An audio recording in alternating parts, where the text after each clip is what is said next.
أعوذ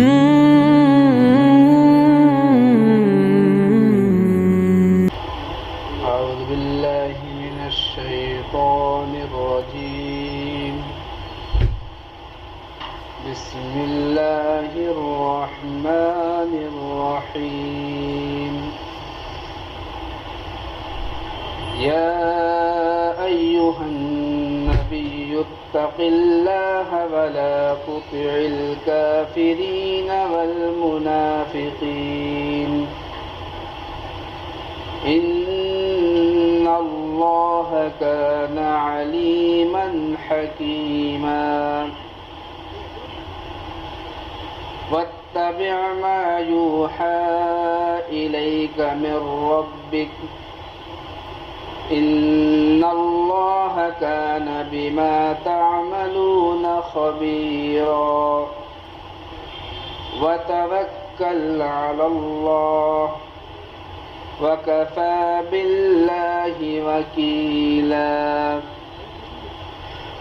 ما جعل الله لرجل من قلبين في جوفه وما جعل أزواجكم اللائي تظاهرون منهن أمهاتكم وما جعل أدعياءكم أبناءكم ذلكم قولكم بأفواهكم والله يقول الحق وهو يهدي السبيل.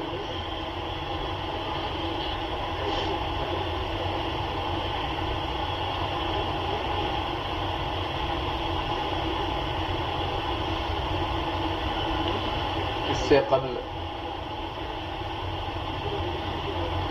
سورہ سجدہ کی آیات کی تفسیر ذکر کی گئی. اب یہاں سے سورہ احزاب شروع ہو رہی ہے.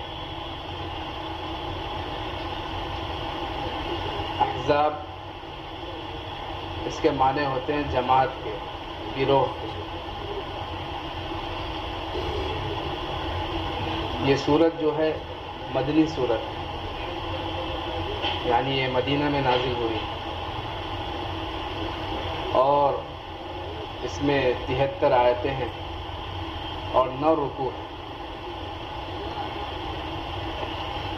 اور اس سورت کا جو خلاصہ ہے اور نچوڑ ہے وہ یہ ہے کہ اس میں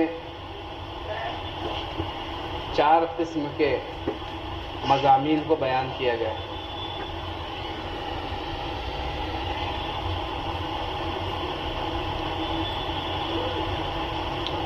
سب سے پہلے تو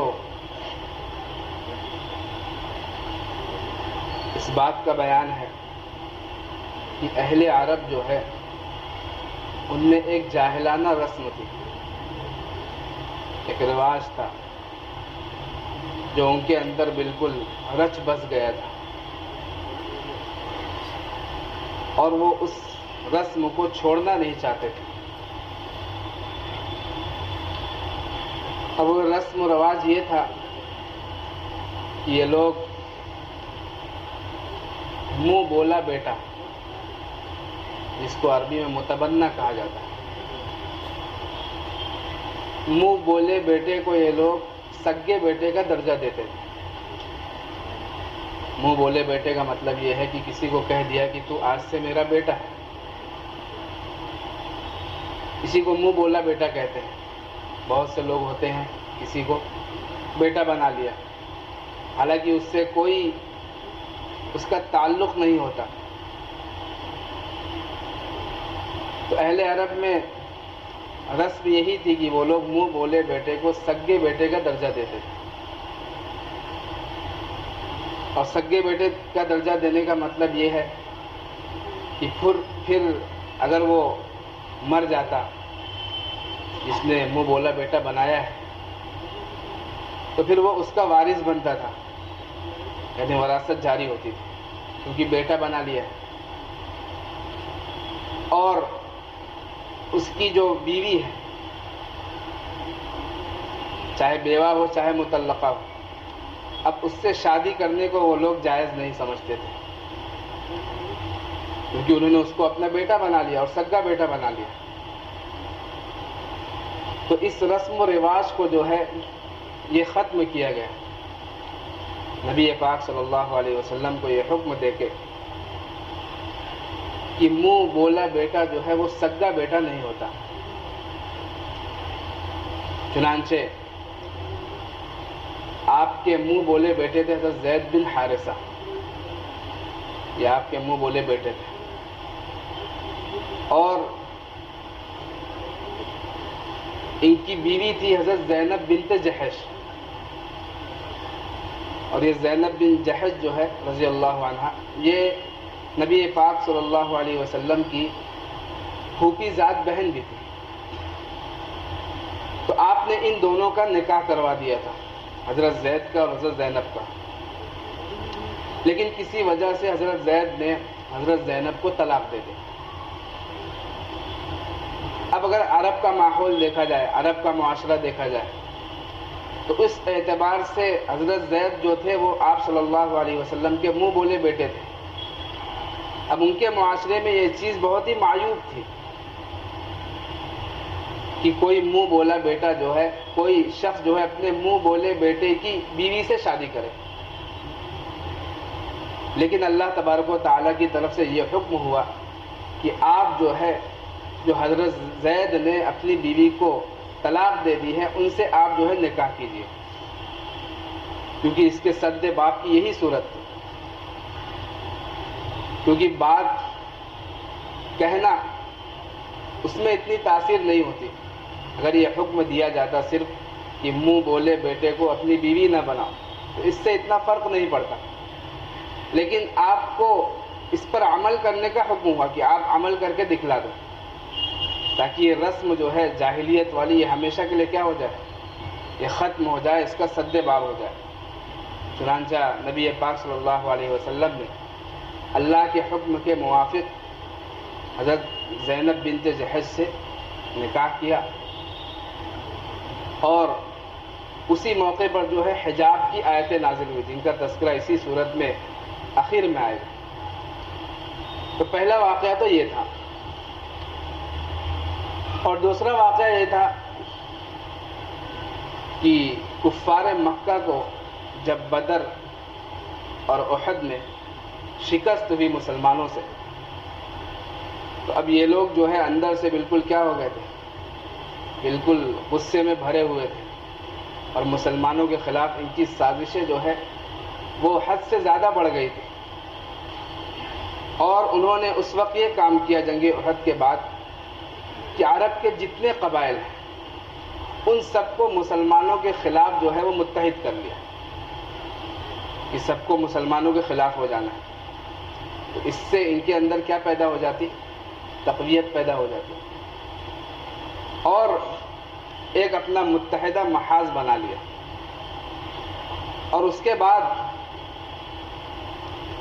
انہوں نے مدینہ پر جو ہے وہ حملہ کیا.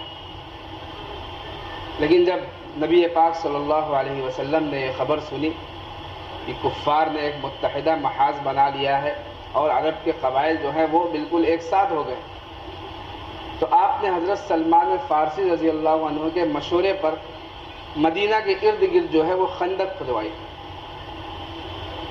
تاکہ کفار جو ہے ان کا لشکر اس خندق کو پار نہ کر سکے. جب خندق رہے گی تو کوئی پار نہیں کر سکتا، بلکہ وہ کس میں، خندق میں گر جائے گا. تو اسی لیے اس جنگ کو جنگ احزاب بھی کہا گیا اور جنگ خندق بھی کہا گیا. اس میں اس جنگ کے کچھ واقعات اس کے بعد اس کا ذکر ہوگا. اور تیسرا یہ ہوا کہ یہودیوں کا ایک قبیلہ تھا بنو قریظہ. جب نبی پاک صلی اللہ علیہ وسلم مدینہ منورہ تشریف لائے تو آپ نے یہود کے جو قبائل تھے ان سے امن و امان کا معاہدہ کر لیا اور اس معاہدے کا مطلب یہ تھا کہ ہم ایک دوسرے کی، اگر دشمن مسلمانوں پر حملہ کرتا ہے تو ہم دشمن کا ساتھ نہیں دیں گے، اگر دشمن یہودیوں پر حملہ کرتا ہے تو مسلمان جو ہے وہ دشمن کا ساتھ نہیں دیں گے، یعنی ایک دوسرے کے خلاف کیا ہے، دشمن کا ساتھ نہیں دیں گے، یہ معاہدہ تھا۔ لیکن جب یہ جنگ احزاب والی صورتحال پیدا ہوئی تو یہودی تو انہوں نے جو ہے وہ منافقانہ رویہ اختیار کیا اور ان لوگوں سے جو ہے وہ خفیہ کیا کر لی، خفیہ ساز باز کر لی، ان سے دوستی لگا لی اور یہ ان کے ساتھ ہو گئے، یعنی دشمن کے ساتھ ہو گئے۔ تو انہوں نے معاہدے کو کیا کر دیا، توڑ دیا۔ تو اس وقت اللہ تبارک و تعالیٰ کی طرف سے حکم آیا کہ جیسے ہی جنگ احزاب سے یعنی جنگ خندق سے آپ صلی اللہ علیہ وسلم فارغ ہوئے تو اللہ کا حکم آیا کہ تم جا کر کیا کر لو، بنو قریظہ کے قبائل پر جا کر حملہ کر دو۔ چنانچہ نبی پاک صلی اللہ علیہ وسلم فوراً جنگ احزاب سے فارغ ہوئے اور فوراً قریظہ گئے اور وہاں پر ان پر حملہ کیا، اور جس کے نتیجے میں یہودیوں کے بہت سے لوگ قتل بھی ہوئے اور بہت سے لوگ گرفتار ہوئے۔ یہ تیسرا واقعہ ہے۔ اور چوتھا واقعہ جو ہے وہ ازواج مطہرات کے متعلق ہے کہ ازواج مطہرات یہ نبی پاک صلی اللہ علیہ وسلم کی پاک بیویاں جن کو اللہ نے نبی کی زوجیت کے لیے کیا کیا تھا، منتخب کیا تھا۔ اور ازواج مطہرات میں ہر سرد و گرم حالات میں، چاہے وہ فقر و فاقہ کے حالات ہوں، تنگ دستی ہو، رزق کی کمی ہو، چاہے وہ فراخی والے حالات ہو، وسعت والے حالات ہوں، تمام حالات میں نبی صلی اللہ علیہ وسلم کا کیا دیا، ساتھ دیا۔ لیکن جب مسلمان جو ہے ان کو فتوحات حاصل ہوئی اور مال و دولت کی تھوڑا فراوانی ہو گئی تو ازواج مطہرات نے نبی صلی اللہ علیہ وسلم سے اپنے نفقے میں اضافے کا مطالبہ کیا کہ ہمارا جو خرچہ ہے، ہمارا جو نفقہ ہے، اس میں کیا کر دیجئے، آپ تھوڑا بڑھا دیجئے، اضافہ کر دیجئے۔ تو حالانکہ یہ کوئی غلط مطالبہ نہیں تھا، یہ مطالبہ بالکل صحیح تھا، لیکن نبی صلی اللہ علیہ وسلم کی زوجیت میں رہنے والی بیویاں، ان کا مقام جو ہے اس مطالبے سے کیا تھا، بالا تر تھا، کہ ان کے لیے اللہ نے کیا بنائی تھی، آخرت بنائی تھی، اور انہوں نے ایسا مطالبہ کیا تو اللہ تبارک و تعالیٰ نے یہ آیت نازل فرمائی کہ ازواج مطہرات سے کہہ دیجئے اگر تم دنیا کا مال و دولت چاہتے ہو اور دنیا کی زیب و زینت اختیار کرنا چاہتی ہو تو تم نبی صلی اللہ علیہ وسلم کو جو ہے وہ چھوڑ کر چلی جاؤ، یعنی نبی جو ہے تم کو رخصت کر دیں گے، تم نبی کو چھوڑ دو اور جہاں پر مال و دولت ہے وہاں پر کیا کر لو، وہاں چلی جاؤ۔ اور اگر نبی کے ساتھ رہنا چاہتی ہو تو تم نبی کے ساتھ جس طرح نبی تم کو رکھ رہے اسی حالت میں کیا کرو، اپنے آپ کو رکھو۔ تو یہ اللہ کی طرف سے حکم آیا تو اس کا بھی تذکرہ آگے آئے گا۔ تو یہ چار واقعات ہوئے جس کے بعد یہ سورت جو ہے یہ نازل ہوئی۔ بسم اللہ الرحمن الرحیم، یا ایھا النبی اتق اللہ ولا تطع الکافرین والمنافقین۔ اے نبی تم اللہ سے ڈریے، اتق اللہ، تم اللہ سے کیا کیجیے، ڈریے۔ دیکھیے قرآن پاک میں جگہ جگہ پر نبی صلی اللہ علیہ وسلم کو جو اللہ تعالیٰ نے خطاب کیا ہے وہ آپ کے نام سے خطاب نہیں کیا ہے بلکہ آپ کے لقب سے خطاب کیا ہے۔ کہیں پر کہا یا ایھا النبی، کہیں پر کہا یا ایھا الرسول۔ تو اس سے جو ہے پتہ چلتا ہے کہ نبی پاک صلی اللہ علیہ وسلم کی عظمت، آپ کی شرافت، آپ کی بڑائی، آپ کی عزت اللہ کے نزدیک بہت زیادہ تھی۔ آدمی لقب سے کس کو پکارتا ہے، کہ جس کی عزت زیادہ ہوتی ہے۔ ابھی کوئی اللہ والے ہیں تو آدمی ان کا نام لینے سے کیا ہوتا ہے؟ ذرا احتیاط کرتا ہے. کیا کہتا ہے؟ حضرت، حضرت، شیخ صاحب، مفتی صاحب، مولانا صاحب. کیوں؟ کیونکہ اس کے دل میں ان کی عظمت ہے، اس لیے ان کو لقب سے پکار رہا ہے. تو اللہ تبارک و تعالیٰ نے بھی نبی کو قرآن پاک میں جو خطاب کیا ہے وہ انہی الفاظ سے خطاب کیا. حالانکہ دیگر انبیاء کو ہم دیکھیں تو سب کو نام سے پکارا گیا، یا آدم، یا نوح، یا ابراہیم، یا اسماعیل، یا موسیٰ، یا عیسیٰ، یا یحییٰ، یا سلیمان، یا یوسف. تمام انبیاء کا نام ہے. لیکن یہ نبی صلی اللہ علیہ وسلم کی خاصیت ہے. بھلے سے 4 جگہوں پر قرآن میں نبی صلی اللہ علیہ وسلم کا نام آیا ہے، لیکن وہ یہ اس بات کو بتلانے کے لیے آیا ہے کہ نبی صلی اللہ علیہ وسلم کیا ہیں؟ یہ اللہ کے رسول ہیں. یہ کیا ہے؟ یہ اللہ کے رسول ہے. محمد الرسول اللہ. یہ جو محمد ہے وہ کون ہے؟ اللہ کے رسول ہے. تو یہ بات بتلانا مقصود ہے. لیکن اللہ جب بھی خطاب کرتے ہیں تو کس سے کرتے ہیں؟ لقب سے کرتے ہیں، نہ کہ نام سے کرتے ہیں.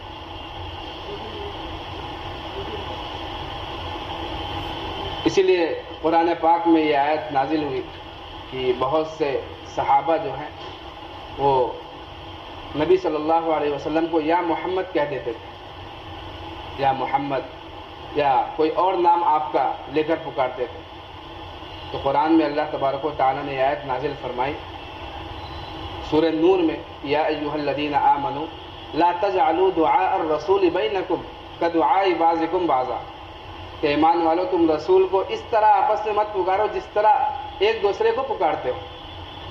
یعنی ایک دوسرے کو نام لے کر پکارتے ہو، لیکن رسول کو نام لے کر مت پکارو، بلکہ کیا کہو؟ یا رسول اللہ، یا نبی اللہ. تو اس سے آپ کی شان جو ہے، آپ کی شان کا پتہ چلتا ہے کہ آپ کی شان اور عظمت بہت بڑی تھی اللہ کے نزدیک.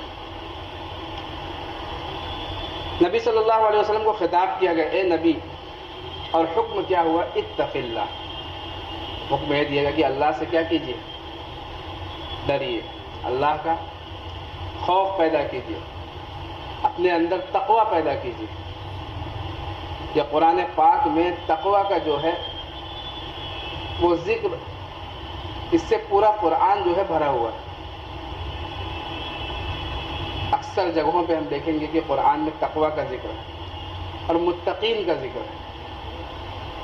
جب اللہ تبارک و تعالیٰ نے کہا کہ جنت میں کون ہوگا تو ان المتقین فی ظلال وعیون، مومنین نہیں کہا بلکہ کیا کہا؟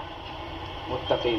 کہ متقین جو ہے وہ سائے اور چشموں میں ہوں گے. ان للمتقین مفازا، کہ متقیوں کے لیے کیا رکھی اللہ نے؟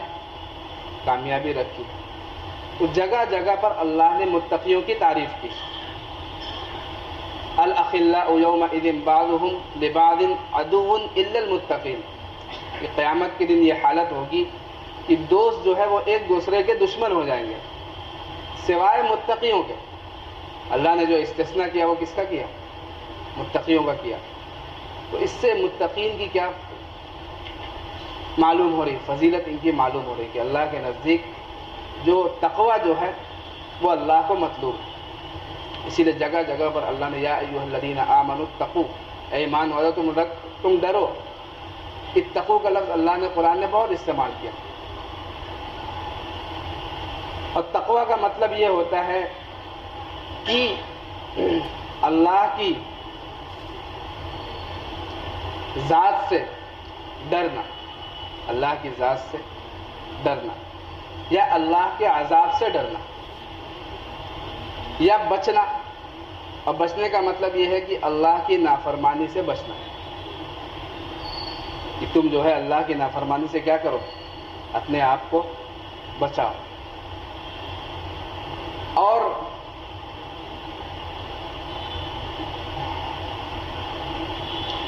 تقوی پر اللہ تبارک و تعالیٰ نے انعامات کا وعدہ بھی کیا ہے.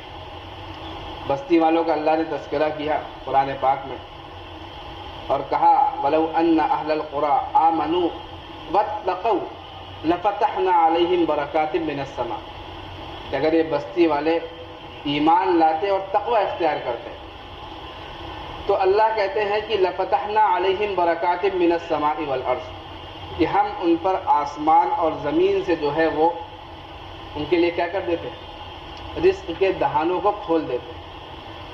تو تقوی پر اللہ کا وعدہ ہے رزق کے لیے، کہ اللہ تقوی کی وجہ سے رزق دیں گے، کیونکہ یہی چیز ایسی ہے کہ تقوی، اللہ کا خوف جب انسان کے اندر نہیں ہوتا تو یہی چیز انسان کو گناہ پر آمادہ کرتی ہے۔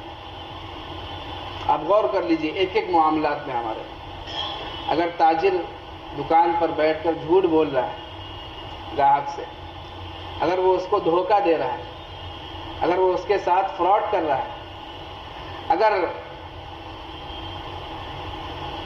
محکمے میں بیٹھ کر ملازم کیا لے رہا ہے؟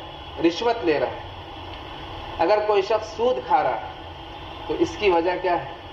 اللہ کے خوف کا نہ ہونا، کہ اللہ کا ڈر ہے ہی نہیں۔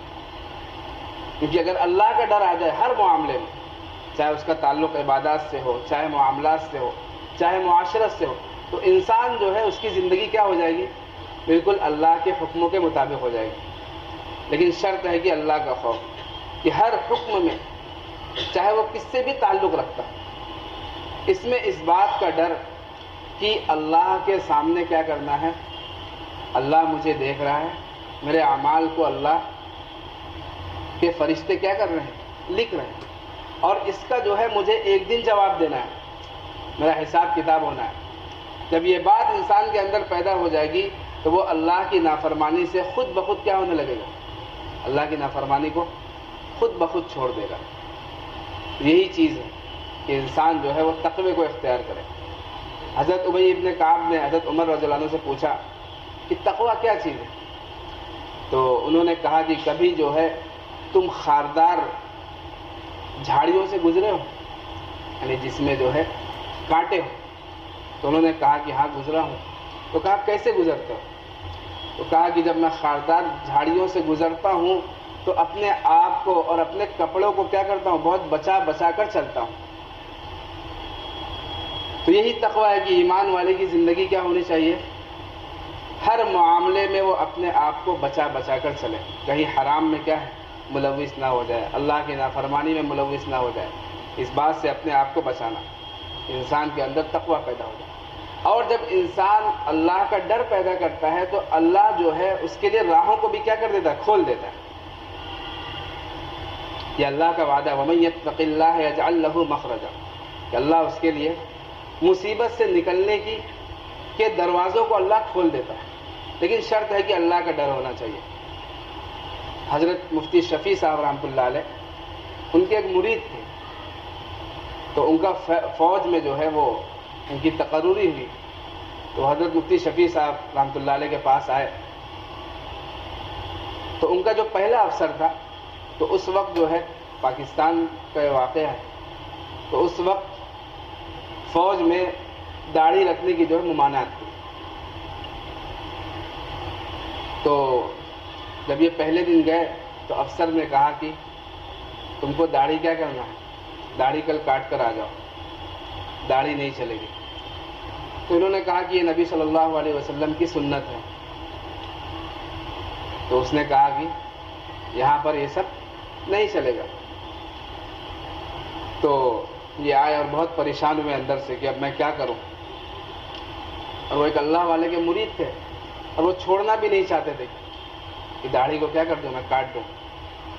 تو حضرت مفتی شفیع صاحب رحمۃ اللہ علیہ کے پاس آئے اور کہا کہ میرے افسر نے مجھ کو کہا ہے کہ داڑھی کو کیا کر دو، کاٹ دو، اور میں بہت پریشان ہوں، میں کاٹنا نہیں چاہتا۔ تو حضرت مفتی صاحب نے کہا کہ بھائی دیکھو، اگر تم اللہ کے حکم کو پورا کرنے کی وجہ سے اگر تم پر کوئی حالات آ جائے، کوئی مصیبت آ جائے، تو اس کو برداشت کرنے کی قوت رکھتے ہو کہ نہیں؟ یعنی اگر تم نے داڑھی نہیں کاٹی تو وہ ملازمت سے نکال دے گا، اب تم حالات میں آ گئے، ایک رزق کا ذریعہ تھا وہ کیا ہو گیا؟ ختم ہو گیا، ایک ملازمت چلی گئی۔ تو اللہ کا حکم پورا کرنے کی وجہ سے تم پر حالات آئے تو برداشت کر لو گے کہ نہیں؟ انہوں نے کہا کہ میں بالکل برداشت کر سکتا ہوں، میرے گھر والے بھی کیا کر سکتے ہیں؟ اس کو برداشت کر سکتے ہیں۔ تو یہ دوسرے دن بھی گئے تو افسر بہت غصہ ہوا اور اس نے کہا کہ اگر تم کل داڑھی نہیں کاٹے تو میں تم کو کیا کر دوں گا، ملازمت سے برخاست کر دوں گا. لیکن یہ جمے رہے. یہ اللہ کیا کرے گا؟ ہو سکتا ہے افسر کے دل میں کیا پیدا کر دے، نرمی پیدا کر دے یا کوئی دوسری حالت پیدا کر دے. تیسرے دن بھی گئے تو وہاں پر پتہ چلا کہ اس افسر کا جو ہے وہ کیا ہو گیا ہے، وہاں سے تبادلہ ہو گیا. اس کو بدل کر دوسری جگہ لگا دیے اور جو نیا افسر تھا اس نے ان پر کوئی سختی نہیں کی. تو یہ اللہ کا حکم پورا کرنا تھا اور اللہ نے کیا کر دیا، راہوں کو کھول دیا. یہی چیز ہوتی ہے کہ انسان اپنے آپ کو کیا کرے، اللہ کی نافرمانی سے بچاتا رہے ہر معاملے میں، چاہے وہ گھریلو معاملات ہو، بیوی بچوں کے ساتھ تعلق ہو، ماں باپ کے ساتھ تعلق ہو. تو اس میں اس بات کی کوشش کرے کہ اللہ تبارک و تعالیٰ کیا ہو، ناراض نہ ہو، کیونکہ ہمیں اللہ کے سامنے جواب دینا. یہی تقویٰ کی کیا ہے، روح ہے. اور جب انسان کے اندر تقویٰ پیدا ہوتا ہے تو اللہ کیا کرتے ہیں، رزق کو بھی کیا کر دیتے ہیں، کھول دیتے ہیں. ابھی قرآن میں بستی والوں کا ذکر ہے کہ اللہ نے بستی والوں کے لیے رزق کو کیا کر دیا، کھول دیا. آسمان زمین کے دروازے کھول دیا. اسی لیے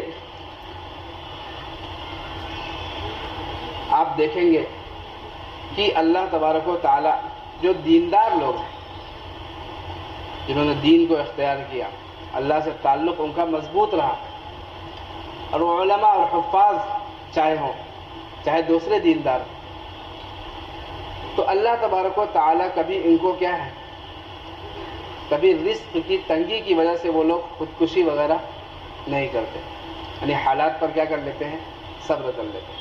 اور اس کے مقابلے میں ہم دیکھیں گے جنہوں نے دنیاوی تعلیم حاصل کی، تو بہت سے لوگوں کا ہم واقعہ سنتے ہیں کہ انہوں نے کیا کر لیا، ڈاکٹر صاحب تھے، انجینئر صاحب تھے، جاب نہیں تھی اور کیا کر لیا، خودکشی کر لیا.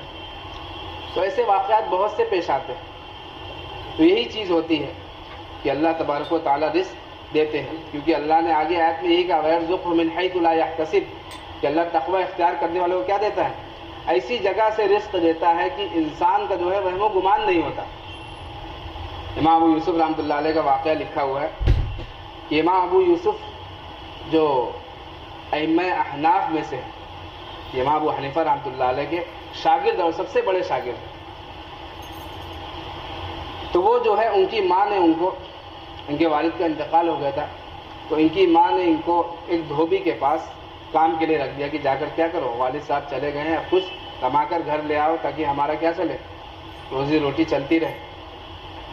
تو امام ابو یوسف رحمۃ اللہ علیہ اس کے پاس جا رہے تھے، لیکن کہیں سے امام ابو حنیفہ سے ان کی ملاقات ہو گئی اور آپ جو ہے ان کے درس میں آ کر بیٹھنے لگے. تو امام ابو یوسف رحمۃ اللہ علیہ ان کے درس میں بیٹھنے لگے تو ان کی ماں کو پتہ چلا. تو ان کی ماں امام ابو حنیفہ رحمۃ اللہ علیہ کے پاس آئی اور کہا کہ اس کے والد نہیں ہے اور گھر میں کیا ہے، فقر و فاقہ ہے، اور تم نے اس کو اپنی مجلس میں بیٹھا دیا ہے، وہاں پر کیا کر رہے ہو، کچھ اس کو پڑھا رہے ہو، اب ہمارا گھر کیسے چلے گا. تو امام ابو حنیفہ رحمۃ اللہ علیہ نے کہا کہ میں اس کو ایسا ہنر سکھا رہا ہوں کہ دیکھنا کہ یہ ایک دن جو ہے وہ پستے کا بنا ہوا فالودہ پیے گا، ایسا ہنر سکھا رہا ہوں. تو ان کی ماں جو ہے کیسے کیسے راضی ہو گئی کہ کیا کر لے، لڑکا پڑھ لے. امام ابو یوسف رحمۃ اللہ علیہ پڑھتے پڑھتے کیا بن گئے، ابو یوسف سے بن گئے امام ابو یوسف. یہ امام جو ہے اس کا درجہ جو ہے سب سے بڑا ہوتا ہے، اور امام ابو حنیفہ رحمۃ اللہ علیہ کے شاگردوں میں سے سب سے بڑے شاگرد امام محمد رحمۃ اللہ علیہ سے بھی بڑے تھے. تو ایک مرتبہ جب ان کو چیف جسٹس بنایا گیا، قاضی القضات ان کو بنایا بادشاہ ہارون الرشید نے، تو بادشاہ نے کہا کہ امام صاحب میں روزانہ آپ کے لیے جو ہے وہ ایک چیز بھیجوں گا، اس کو آپ کیا کر لینا، روزانہ پی لینا. اور وہ چیز ایسی ہے کہ وہ میرے لیے بھی کیا ہے، کبھی کبھی بنتی ہے، لیکن آپ کے لیے خاص ہے، کیونکہ آپ کیا ہیں، قاضی القضات ہیں، امام ہیں، فقیہ ہیں، آپ کا رتبہ بہت بڑا ہے، تو آپ وہ چیز پی لینا. تو ابو یوسف رحمۃ اللہ نے پوچھا بادشاہ سلامت وہ کیا چیز ہے، یہ آپ کے لیے کبھی کبھی بنتی ہے اور آپ کیا کر رہے ہیں؟ میرے لیے بول رہے ہیں کہ بھیج دینا، روزانہ بھیج دوں گا۔ تو ہارون رشید نے کہا کہ بادشاہ سلامت، وہ جو ہے پستے کا فالودہ ہے۔ وہ کیا ہے؟ پستے کا فالودہ ہے۔ تو امام ابو یوسف رحمۃ اللہ علیہ کو یاد آ گیا کس کی؟ امام ابو حنیفہ کا قول جو بچپن نے کہا تھا کہ تمہارے بیٹے کو کیا سکھا رہا ہوں؟ ایسا ہنر سکھا رہا ہوں کہ یہ کیا پیے گا؟ پستے کا بنا ہوا فالودہ پیے گا۔ یہ بات ہوتی ہے کہ جب انسان اللہ کا ہو جاتا ہے تو اللہ ساری کائنات کو کیا کر دیتے ہیں؟ اس کے قدموں میں لا کر ڈال دیتے ہیں۔ یا ایھا النبی اتق اللہ، اے نبی اللہ سے ڈریے، ولا تطیع الکافرین والمنافقین، اور کافروں اور منافقوں کا کہنا نہ مانیے۔ کافر اور منافق انشاءاللہ اس کی تفصیل جو ہے وہ کافروں کے ساتھ جو ہے ان کی اطاعت کہاں تک جائز ہے، ان کے ساتھ تعلق رکھنا کہاں تک جائز ہے، اس کی تفصیل انشاءاللہ اگلی تفسیر میں ہوگی۔ اللہ تبارک و تعالی ہم سب کے اندر اپنی ذات عالی کا خوف پیدا فرمائے۔